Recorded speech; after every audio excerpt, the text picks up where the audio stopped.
उठाए, मुझे नए लेवल पे लेके जाए, मुझे दुष्ट आत्माओं के बंधन से छुड़ाए। आज सारी असफलताएं मेरे जीवन को छोड़ के चली जाए। आज हर एक बदनामी मेरे जीवन से खत्म हो जाए। आज सारे दुख खत्म हो जाए। परमेश्वर आपका वचन आज मुझसे बात करे। प्रभु यीशु मसीह के नाम से मांगते हैं, आमीन। जोरदार करें परमेश्वर की आमीन, हालेलुया। मैं पड़ोसी को बोला और देखो आनंद के साथ बोलो, मेरी बहन तुझे जय मसीह की, तुझे आज का दिन मुबारक हो, आज की आशीषों वाली तुझे मुबारक हो। आज प्रभु यीशु मसीह, बोलो पड़ोसी को, आज प्रभु यीशु मसीह तुझसे बात करने जा रहे हैं, तेरे बोझ को हल्का करने जा रहे हैं, तेरे बोझ को खत्म करने जा रहे हैं। आमीन, आमीन, हालेलुया। कौन कौन आनंदित है परमेश्वर की हजूरी में? जोर से बोलो हालेलुया, हालेलुया। बाइबल में लिखा कि जब एक या दो जन मेरे नाम से इकट्ठे होंगे, वहां पे मेरा आत्मा मौजूद होगा। मायने नहीं करता एक इंसान बैठा है, दो बैठा है, तीन बैठा है या 1000 लोग बैठे हैं। बाइबल में लिखा, अगर तुम 2 लोग भी विश्वास करके मेरी स्तुति यानी मेरी आराधना करोगे, मैं वहां तुम्हारे बीच में आ चुका हूं। आमीन। आमीन का मतलब ऐसा जरूर हो, और हालेलुया का मतलब कि यीशु मसीह के नाम की तारीफ हो। हालेलुया। बाइबल में लिखा कि वो आपका धर्म नहीं बदलता। मैं खुद एक सिख फैमिली से, सरदार फैमिली से मैं बिलोंग करती हूँ। जब 8 साल पहले प्रभु यीशु मसीह ने हमें बचाया, हमारे घर को बचाया, तो उसने हमारा धर्म नहीं बदला। मैं आज भी वही हूँ, पंजाबी, मेरा नाम भी चेतनापुरी है, सब कुछ वही है, पर बदला तो सिर्फ हमारा जीवन बदला। जो जीवन गलत कामों में था, बीमारियों में था, कर्जों में था, नशे में था, व्यभिचार में था, झगड़ों में था, उस जीवन से परमेश्वर ने हमें आजाद किया। हालेलुया। वही परमेश्वर आज यहाँ पे आपको आजाद करना चाहते हैं। हालेलुया। बाइबल ऐसा कहती है कि जो इंसान मुझसे विश्वास करके प्रार्थना करता है, विश्वास करके उपवास करता है, मैं उसकी जिंदगी को ज्यों का त्यों बदल के रख देता हूं। बाइबल ऐसा बताती है, पूरी बाइबल में लिखा कि जो कोई मेरे नाम पे सिर्फ विश्वास करेगा और मुझसे विश्वास करके मांगेगा और मेरी उपस्थिति में आके मुझसे दुआ करेगा, मैं उसको पूरी तरह से चंगा कर दूंगा। बाइबल में ऐसा कहीं नहीं लिखा वो आपसे 1000 रुपए मांगता है, वो आपसे चंदा मांगता है, वो आपसे मिठाई मांगता है, वो आपसे फूल माला मांगता है, वो आपसे 2 बत्तियां चलाने, कुछ नहीं कहते। परमेश्वर कहता है तू सिर्फ मुझ पे पूरे विश्वास के साथ मेरे ऊपर क्या कर, विश्वास कर। बाइबल में लिखा, मैं आपको सिर्फ वही बातें बताऊंगी जो बाइबल के अंदर लिखी है। बाइबल ऐसा बताती है कि जब आप घुटना टेक के यीशु मसीह के ऊपर विश्वास करते हो, आप मायने नहीं रखता कहाँ पे दुआ कर रहे हो, कहाँ प्रे कर रहे हो, आप चलते चलते हुए अगर विश्वास के साथ दुआ कर रहे हो, वो परमेश्वर आपके लिए युद्ध करने को तैयार हो जाता है। वो तो आत्माओं से आपको छुड़ाने को तैयार हो जाता है। ला इलाज बीमारी जिनका कोई इलाज नहीं है। बाइबल में लिखा कि एक कोढ़ी 38 साल से उस व्यक्ति को कोढ़ पड़ा हुआ था और वो कुंड यानी पानी के कुंड के पास पड़ा था, उसको कोई छुड़ाने वाला नहीं था, कोई डॉक्टर उसको बचा नहीं सका, उसके रिश्तेदार उसकी सेवा करना नहीं चाहते थे, पर वो प्रभु यीशु मसीह के पास गया। बाइबल में लिखा उसने सिर्फ कोढ़ी को छुआ और वो चंगा हो गया। बाइबल में लिखा कि जब एक व्यक्ति की बहन, भाई उसका मर गया, लाजर, उसकी बहन यीशु मसीह के पास जाती कि प्रभु मेरा भाई मर गया है, अगर तू यहाँ होता तो मेरा भाई कभी नहीं मरता। वो यीशु मसीह के पास जाती, प्रेयर करती है, 3 दिन का मरा हुआ मुर्दा उसने, यीशु मसीह ने उसके भाई को जीवित कर दिया। सिर्फ क्यों? क्योंकि यीशु मसीह ने क्या किया? बाइबल ऐसा बताती है, याईर की बेटी मर गई थी, लोगों ने कहा तुम्हारी बेटी मर गई है, लोग रो रहे हैं, उसके माँ बाप रो रहे हैं, पिट रहे हैं, कोई इलाज नहीं है उसका। उसका पिता यीशु मसीह के पास जाते कि देखो तुम मेरी बेटी को बचाओ, मैं तुमसे प्रार्थना करता हूँ। लिखा याईर की बेटी मरी हुई में से जीवित होगी। ये है हमारा परमेश्वर जो आपका धर्म नहीं बदलता। उसको जरूरत नहीं है आपको पैसे दे के आपका धर्म बदले, उसको जरूरत नहीं है आपको एक किलो चिकन खिला के आपका धर्म बदले, नहीं। वो यीशु मसीह जिसने आपको सांसें दी हैं, वो आपको कैसे बदल सकता है? बाइबल में लिखा हुआ आपको धर्म नहीं, वो आपका मन परिवर्तन करता है। आमीन। किस किस का परमेश्वर ने मन परिवर्तन किया है? ने हाथों को उठा के बताओ, किस किस ने परमेश्वर, किस का परमेश्वर ने जीवन बदला है कि आपके घरों से नशा चला गया, बीमारियां चली गई, आप दुखी थे, रो रहे थे, कोई पूछता नहीं था, गरीबी थी, कर्जे थे, क्या आपको किसने पैसे दिए? बोलो हाँ या नहीं? क्या आपको किसने कहा था चिकन खिलाएंगे तो धर्म बदल? नहीं। क्या बोला कि तू यीशु मसीह पे क्या कर? विश्वास कर, और क्या कर? दुआ कर, और क्या कर? उपवास कर, और क्या कर? हर संडे से चर्च जा, तू बदल जाए। जोर से तारीफ करो परमेश्वर। आज हम ऐसी ही एक कहानी को पढ़ने जा रहे हैं बाइबल के अंदर। निकालो आप पुराना नियम एस्तर की पुस्तक, जिसके पास नहीं है वो अपने साथ वाले पड़ोसी को दिखाओ। पुराना नियम एस्तर की पुस्तक पेज नंबर 600। ये वाली बाइबल नहीं होगा, बड़ी बड़ी बाइबल बोलो। जिसके पास बाइबल है वो 4 बंदों के साथ शेयर करो फटाफट। पुराना नियम एस्तर की पुस्तक निकालेंगे सबसे, हेल्प करो। 600 पेज नंबर 600, 600 पेज नंबर। जिसको मिल जाए अपने पड़ोसियों की फटाफट मदद करो। एस्तर का 3 जल्दी से निकालेंगे सबसे। पेज नंबर 600, यही एस्तर की पुस्तक, इसका 3 से निकालो। इधर दे दो, एक बाइबल आगे दे दो, एक बाइबल यहाँ दे दो आगे, और एक बाइबल पीछे रख दो। 600 पेज नंबर है रानी एस्तर की पुस्तक 3।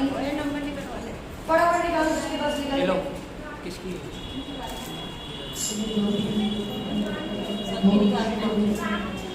एक बाइबल पीछे वाले आगे दे दो इधर। सिस्टर ये बाइबल आगे दे दो, तो आप उनके साथ दे दो, इनको दे दो, क्योंकि बस बाइबल नहीं, बाइबल कृपया करके बड़ी बाइबल लो और बड़ी बाइबल को पढ़ा करो। बाइबल पढ़ना सीखो कि बाइबल की पुस्तकें कहाँ लिखी, आपको यही नहीं मालूम। रानी एस्तर का 3 पेज नंबर 600।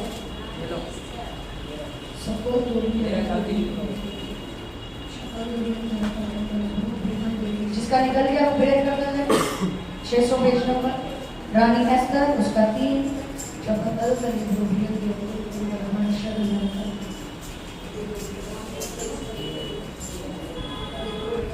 निकल गया सबका। इसके अंदर 3 का पुस्तक मैं पढ़ूंगी, 3 का 2 सब जन सुनेंगे, जिसका नहीं निकला छोड़ दो। राजा के कर्मचारी जो राजभवन के फाटक में रहा करते थे, वे हामान के सामने झुककर दंडवत किया करते थे, क्योंकि राजा ने उसके विषय ऐसी आज्ञा दी थी, परंतु मुद्र के ना तो झुकता था ना उसको दंडवत करता था। तब राजा के कर्मचारी जो राजभवन के फाटक में रहा करते थे, उसने मुद्र से पूछा, तू राजा की आज्ञा का उल्लंघन क्यों करता है?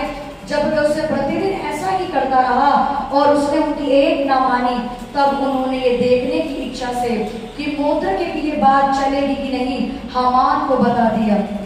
जब हामान ने देखा कि मुद्र के नहीं झुकता और ना ही मुझको दंडवत करता है, तब हामान बहुत क्रोधित हुआ। उसने केवल मुद्र के पर हाथ उठाना अपनी मर्यादा से कम जाना, क्योंकि उन्होंने हामान को यह बता दिया था कि मुद्र के किस जाति का है। इसलिए हामान ने शर्र के साम्राज्य में रहने वाले सारे यहूदियों को भी मुद्र की जाति जानकर नष्ट कर डालने की युक्ति निकाली। आमीन आमीन। ये रानी एस्तर की पुस्तक है, सबसे ध्यान से देखेंगे मेरी तरफ और इस कहानी को ध्यान से सुनेंगे। घर जाके इस पुस्तक को आप पढ़ना। इस कहानी के अंदर रानी एस्तर और रानी एस्तर का एक मामा, उसका नाम होता है मोर्देकै। कौन? रानी एस्तर और मोर्देकै। ये दोनों कौन होते हैं? यीशु मसीह को मानने वाले लोग होते हैं। जिस नगर में, जिस राजा के घर में वो लोग सेवा करते हैं, एक नौकर बन के वहां पर की सेवा करते हैं, वहां पे एक आदमी होता है, उसका नाम होता है हामान। बोलो हामान। हामान क्या करता है कि अपनी मूर्ति बनवाता है और कहता है जो कोई मेरे सामने दंडवत नहीं करेगा मैं उसको मार डालूंगा। और मोर्दके और रानी एस्तर कहते कि हम अपने यीशु मसीह, अपने यहोवा के अलावा कहीं सर नहीं झुकाएंगे। लोग उसको आगे कंप्लेंट करते हैं कि देखो ये लोग तो तुम्हारे आगे सर नहीं झुकाते, को मार डालो। वो क्या करता है, वो राजा के पास जाता है, षड्यंत्र बनाता है, कहानियां बनाता है, झूठे इल्जाम लगाता है, इसको कैसे भी करके मार डालो। हालेलुया।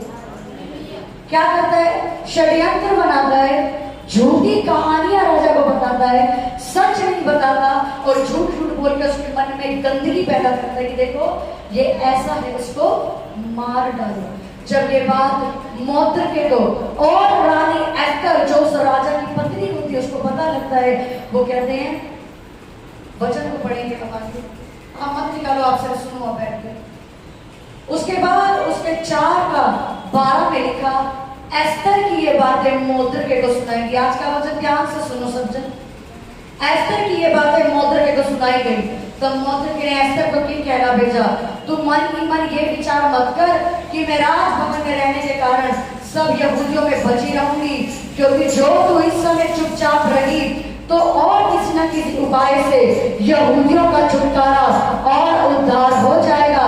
क्या जाने तुझे ऐसे ही कठिन समय के लिए राजपद मिल गया हो। तब एस्तर ने मोर्दके के पास ये कहना भेजा, तू जाकर शूशन के सब यहूदियों को इकट्ठा कर, तुम सब मिलकर मेरे निमित्त उपवास करो। क्या करो, उपवास करो। 3 दिन रात ना तो कुछ खाओ ना तो कुछ पियो। मैं भी अपनी सहेलियों के साथ इसी रीति से उपवास करूंगी और दुआ करूंगी। आमीन। जब ये बात हामान ने जाके उसके पति को बताई कि इन लोगों को मरवा डालो, ये तो ये काम करते हैं, ये हमारे आगे नहीं झुकते हैं, ये ऐसा करते हैं वैसे करते हैं, तब ये बात राजा मोर्दके को और एस्तर को जब बात पता लगती है, उन्होंने क्या, मैंने पढ़ा, क्या उन्होंने उससे झगड़ा किया, क्या उन्होंने झगड़ा किया, मैंने पढ़ा इसलिए कि उन्होंने जाके उसको थप्पड़ मारे, झगड़ा किया, युद्ध करे, अपनी बात की सफाइयां पेश करी। हम ऐसे नहीं, उन्होंने क्या लिखा, तू जा मेरे लोगों को बोल उपवास करे और क्या करे, प्रार्थना करे। मैं भी इसी रीति से 3 दिन तक ना तो कुछ खाऊंगी ना ही कुछ पीऊंगी। अब सुनो आगे क्या होता है। हामान जिस राजा को ये बात बोलता है इन लोगों को मार दो, वो उनके लिए फांसी का फंदा तैयार करता है। लिखा, उसकी पत्नी, इसकी पत्नी, हामान की पत्नी जेरेश और उसके सब मित्र यानी उसकी सारी मंडली मिलकर क्या करती है, देख हम मोर्दके को, रानी एस्तर को मरवाने के लिए 50 हाथ फीट का फांसी का फंदा लटकाएंगे और इसमें इन्हीं को लटका के मार डालेंगे। हालेलुया। अपने पड़ोसी को बोलो, हामान ने परमेश्वर के लोगों के लिए फांसी का फंदा तैयार किया। आमीन। बाइबल में लिखा, जो राजा हामान ने मोर्दके और रानी एस्तर के लिए षड्यंत्र रचा, वो राजा हामान आज आपकी जिंदगी का वो शैतान है जो आपको ये कहता है कि तू चर्च जाएगी तो तेरा धर्म बदल जाएगा, तू यही बीमारियों के आगे घुटेगी। वो राजा हामान आज आपकी जिंदगी में वो नशे का काम कर रहा है, देख तू चर्च जाएगा तेरा धर्म बदल जाएगा, यही नशे की बोतलें की दारू पी और यही पी के तुम मर जाओ। आज राजा हामान की तरह शैतान आपकी जिंदगियों में कार्य कर रहा है कि वो आपको डराने की, झूठ बोलने की कोशिश करता है। आपने अफवाहें सुनी होंगी, तुम चल जाओगे तुम्हारे साथ ये हो जाएगा, तुम चल जाओगे तुम वो हो जाओगे। क्या आपने मेरे गले में क्रॉस, कोई क्या मैंने अलग तरीके के कपड़े पहने हो, अलग तरीके की चीजें मैंने दिखाई दे रहा आपको, या इस चर्च में आपको अलग प्रकार की चीजें नजर आती हैं? नहीं, क्योंकि बाइबल में लिखा, मैं तुम्हारा क्या करता हूँ, मैं तुम्हारा मन बदलाव करता हूँ। हालेलुया। रानी एस्तर ने किसी से युद्ध नहीं किया, रानी एस्तर ने हामान से युद्ध नहीं किया, उसने अपना युद्ध कहाँ किया, घुटनों पे बैठ के उपवास और प्रार्थना करके युद्ध किया। प्रार्थना और उपवास जब आप करते हो, आपके बड़े से बड़े मसलों को हल कर देती है। प्रार्थना और उपवास आपके हक में लोगों को कर देती है। प्रार्थना और उपवास आपके अंदर जो दुष्ट आत्मा है उनको बाहर निकाल देती है। प्रार्थना और उपवास आपके घर में कोई सालों पुराना नशा कर इंसान आपसे नफरत करता है, आपसे दुश्मनी पाल के बैठा है, आपको बदनाम करना चाहता है, आपको गलत बोलना चाहता है, बाइबल में लिखा प्रार्थना और उपवास आपके हक में लोगों से बात करती है। हालेलुया। रानी एस्तर ने लोगों से युद्ध नहीं किया। लोग क्या कहते हैं, लोग क्या करते हैं, इस बात से रानी एस्तर को और मोर्देकै को कोई फर्क नहीं पड़ा। उन्होंने एक यूनिटी बनाई और क्या कहा, हम मिलकर क्या करेंगे, उपवास करेंगे। हम मिलकर क्या करेंगे, हम प्रार्थना करेंगे। जब आप बाइबल को पढ़ोगे तो बाइबल की हेडलाइन में लिखा है कि हामान ने राजा मोर्देकै को मारने का षड्यंत्र रचा। आज लोग, आज शैतान आपके परिवारों को मारने का षड्यंत्र रचता है, गंदी संगतियां आपकी जिंदगी में भेजता है कि जा इसके लड़के की लाइफ में गंदी संगति भेज, नशा कर करके ही मर जाए। आज वो शैतान आपकी जिंदगी में गलत लोगों को भेजता है, आपको इस्तेमाल करते हैं, आपका फायदा उठाकर आपको ही बदनाम करके भाग जाएंगे। आज वो शैतान आपके लिए भी षड्यंत्र बनाता है, इसको गलत चीजें खिलाओ ये बीमार हो जाए। आज वो षड्यंत्र रचता है, इस पे जादू टोना करो ये मर जाए। वो षड्यंत्र रचता है, इस पे जादू टोना रचो इसका कभी वंश आगे ना बढ़ पाए। इस पे जादू टोना करो ये कभी कर्जे से बाहर ना आ पाए, ये बीमारी में बड़ा बड़ा मर जाए। होता है कि नहीं, होता है कि नहीं? वही षड्यंत्र हामान उन लोगों के लिए रच रहा था, पर लोगों ने क्या किया? क्या वो लड़े उनसे जाके? क्या उन्होंने हामान के मुंह पे थप्पड़ मार दिया या उन्होंने राजा के मुंह पे थप्पड़ मार दिया? नहीं, उन्होंने क्या करा, उपवास किया। आज वो शैतान आपके गले में भी जिस तरह हामान ने फांसी का फंदा लटकाया, वो शैतान आपके बच्चों को नशे में डाल के, गंदी संगति में डाल के, क्लबों में भेज के, आपकी नौकरियां छुड़वा के आपके गले में भी फांसी का फंदा तैयार करने की कोशिश करता है। हालेलुया। क्या करता है शैतान? आज आपको दुखी करता है, आपको रुलाता है, आपकी बेइज्जती करता है, जानबूझ के लोग आपको बदनाम करते हैं, आपको बीमारियां देते हैं, आपको गंदी गंदी बीमारियां देते हैं। आप जब डॉक्टर के पास जाते हो, डॉक्टर की रिपोर्टें साफ होती है। ऐसा क्यों? क्योंकि शैतान ने आपके लिए षड्यंत्र रचा है कि मैं इसको इसी फांसी के फंदे में लटका के मारूंगा। आगे जब हम बाइबल में पढ़ते हैं तो बाइबल ऐसा बताती है, जब रानी एस्तर 3 दिन उपवास कर चुकी, प्रार्थना कर चुकी, जो फांसी का फंदा हामान ने एस्तर के लिए, मोर्देकै के लिए बनाया, बाइबल में लिखा वही फांसी का फंदा राजा ने हामान और उसकी सारी सेना के गले में लटका के उनको टांग दी। बोलो जोर से हालेलुया। आज वो परमेश्वर आपके जिंदगी के शैतान को फांसी का फंदा पहनाना चाहते हैं। जो शैतान आपके पति को दुखी कर रहा है, आपके बच्चों को दुखी कर रहा है, आपके फाइनेंस को खराब कर रहा है, आपको गरीब करना चाहता है, आपकी जगह जगह बदनामी करना चाहता है, आप लोगों को नशे में डालना चाहता है, आपको दुख देना चाहता है, आपको रुलाना चाहता है, वो जब आप घुटना टेक के प्रार्थना करोगे तो बाइबल ऐसा कहती है वो फांसी का फंदा शैतान और उसके लोगों के गले में होगा। आमीन, आमीन। क्या लिखा कि वो फांसी का फंदा शैतान और उसके गले में होगा। आपको क्या करना है इससे? आपको ये नहीं सोचना लोग आपको क्या कहते हैं।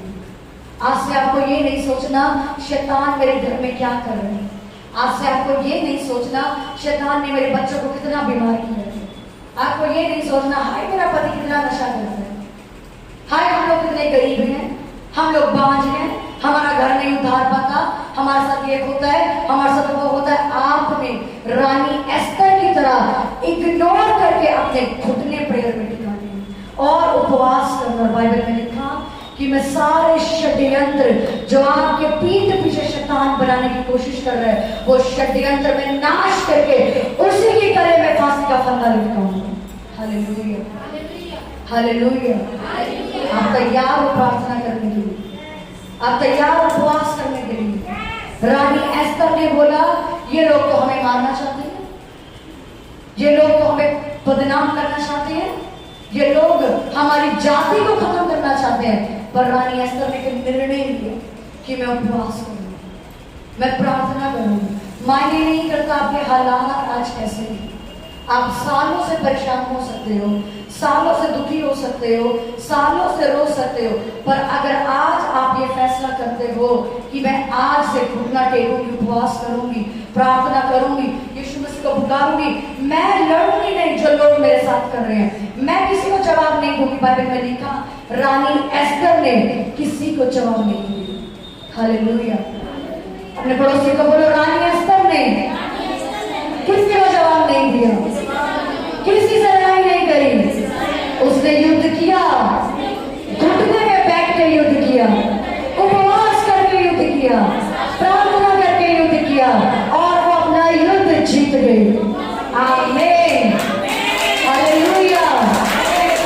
अगर आज आप चाहते हो कि परमेश्वर आपके घरों को छुड़ाए, आपके बच्चों को छुड़ाए, आपको नशे से निकाले, गरीबी से निकाले, बीमारियों से निकाले, आज ये फैसला लेके जाओ कि प्रभु मेरे हालात कैसे भी क्यों नहीं हो। अगर रानी एस्तर जिसको फांसी का फंदा तैयार कर दिया गया था, पर तूने वो सारी चीजों को रानी एस्तर के हक में कर दिया, तो हे परमेश्वर तू मेरे बच्चों को बदल सकता है, तू मेरे पति को बदल सकता है, तू मेरे लोगों को बदल सकता है, तो मेरे घर को बदल सकता है। हालेलुया।